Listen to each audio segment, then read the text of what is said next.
Hello, my name is Eddie Tofpik. I'm Head of Technical Analysis and Senior Markets Analyst at ADM Investor Services International Limited. And here is your weekly technical analysis of LME 3-month nickel, zinc and tin. Hello and welcome. Now, before we start, I just want to let you know that no AI, that is artificial intelligence, was ever used in the composition, production or recognition of any of the patterns, levels, analysis or any related items on these. These are my charts. This is all my own original work, as I think you deserve to have that. So with that, LME 3-month nickel. Okay, so let me remind you just once more, and it's a very timely reminder given what has happened in recent times. As I've said here repeatedly in this commentary for months and months, the most significant feature of this market has been the key lows of 2021 at 15,665, which led to lows of late November 23, plus the lows in 24, and I suppose also the congestion this year in January, February, late April, May, early June, and the high 19 weeks ago, plus the more recent moves higher 12, 10, 9, and 6 weeks ago. In recent months, this also added up to as a test and halt more or less at the gold long moving average, which is currently at 15,370. In addition to these, for many months we have also highlighted how the higher 15,840 level, along with the low for 2021 at 15,665, was and is also still a key level. Please continue to bear these levels in mind, however low we may venture. Okay, so 4 weeks ago I said, and I quote, "Closer to the current market, another feature to watch out for is the 50% Fibonacci line for 2025 at 15,325. Earlier stabilization over this 50% Fibonacci line had placed the gold long moving average under direct threat.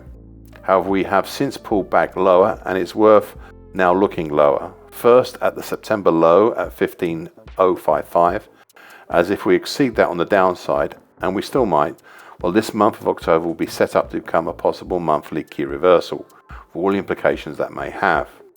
Then after that, also keep an eye on the November 2020 low down at 14,935, and that's the end of the quote. Well, there's a lot to unpack there. First off, we did not manage to make a monthly key reversal down in October, but the threat was there, and prices duly obliged in November, pushing lower, holding the middle of the week 2 weeks ago just ahead of the 14,935 level.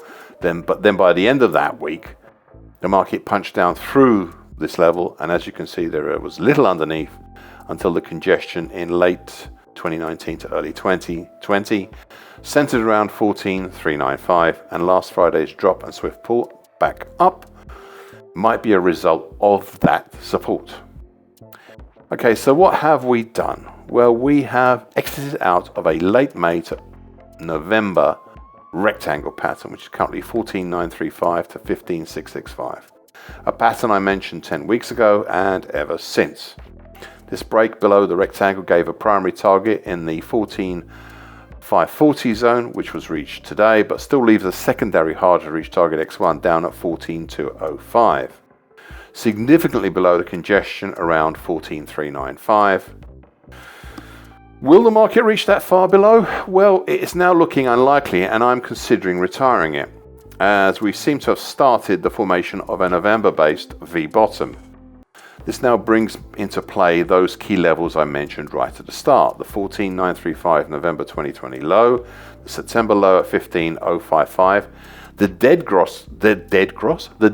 cross combination of the green short medium moving average currently at 15,160, and the mauve medium moving average currently 15,180.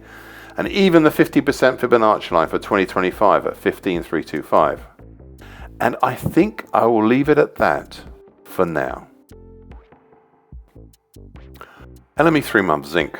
Now, much like LME aluminium, there had been here a number of patterns affecting the market in recent times, all happening at the same time. The first is the thoroughly broken and even now, still refusing to die, old dark blue May to August 2023 bullish shift picture that subsequently acted as an August 23 to April 24 bull channel, especially the upper and middle tines, which are currently 30.85 and 29.20 respectively. And in October and now in early November, the dark blue upper tine helped cap the market once again. This one still will not die. Even when I thought 31 weeks ago that it had finally expired, it still came back like a high-functioning zombie, influencing and impacting the market. This bullish shift pitchfork had within it two patterns, one done and one I would think is done, but part of it might still be alive. The possibly now done pattern, but patterns nevertheless. The first is the partially done bright red mid-July to early October bull channel, currently 29.17 to 30.48. Now this captured most of the action, but was breached and broken in October, and even then the broken bright red upper bull channel line started acting as a support until late 2 weeks ago. The part that might still be alive is the bright red lower bull channel line, which is currently 29.17, as this can act independently as an uptrend. So watch this bright red uptrend carefully. The second pattern, now done, is the bright green late July to late August ascending wedge pattern. I said 6 weeks ago how I had my doubts about this bright green ascending wedge pattern, especially the upper trend line. Nevertheless, it showed the gradual ascent of the prices and how they moved from the bright red bull channel to the bright green ascending wedge pattern. Late 2 weeks ago, the market punched down through the lower trend line, aided by that pretty impressive very slowly declining purple neckline extension on top, which is currently at 31.09, and that's of the September to December 2022 head and shoulders top that is just above the dark blue upper tine and has caused the recent cap on the market. This break below the bright green ascending wedge pattern gave us some potential targets below. For primary target X down in the 29.36 zone and not too far from the dark blue middle tine, and a secondary harder to reach target X1 down in the 27.53 zone just above the dark blue lower tine, and a further tertiary much harder to reach target X2 down in the 26.93 zone. However, there's one fly in the ointment, so to speak, over this whole scenario. The action last week and following on so far this week has given an indication of a possible horn bottom pattern. However, unlike the horn bottom seen in LME aluminium, this one here is less developed, and I'm not comfortable to lay out any topside targets or even potentials for it at this time, though I would suggest keeping a close-up eye upon it because I know I will be. LME 3-month tin. Okay, so the big picture here continues to be focused on the major pattern of the dark blue late November 24 to mid-April 25 bullish shift pitchfork.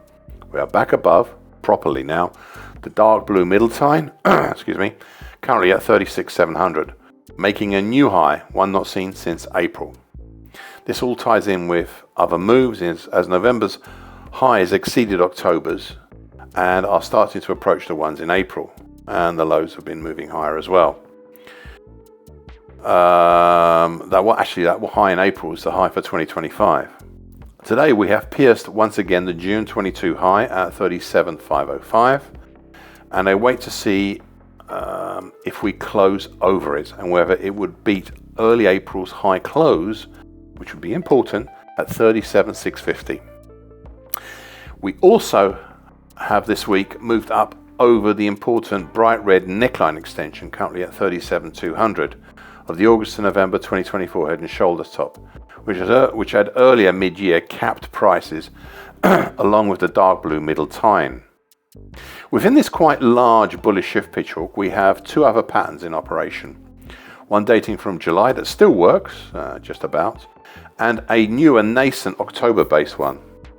They're both ascending expanding wedge patterns, and the July based one is highlighted in purple, and that's currently 35,080 to 39,685, whilst the newer October based one is highlighted in bright green, and that's currently 36,420 to 38,580. Neither right now are under threat, but it is worth noting their current bullish nature for future reference. Thus, the pressure is still on the upside as we have had higher highs and higher lows, though it had been a somewhat slow grind until this week. And please bear in mind that any reversion back down may be less than anticipated and will likely support these discussed patterns that are primarily bullish at the moment. Thank you for listening and watching this broadcast. This weekly broadcast gives the essential market patterns and consequences. Please be aware of the risk disclaimer posted both at the front and at the back of this broadcast. The copyright is Eddie Tofpik and ADM Investor Services International Limited. And here comes the final important bit.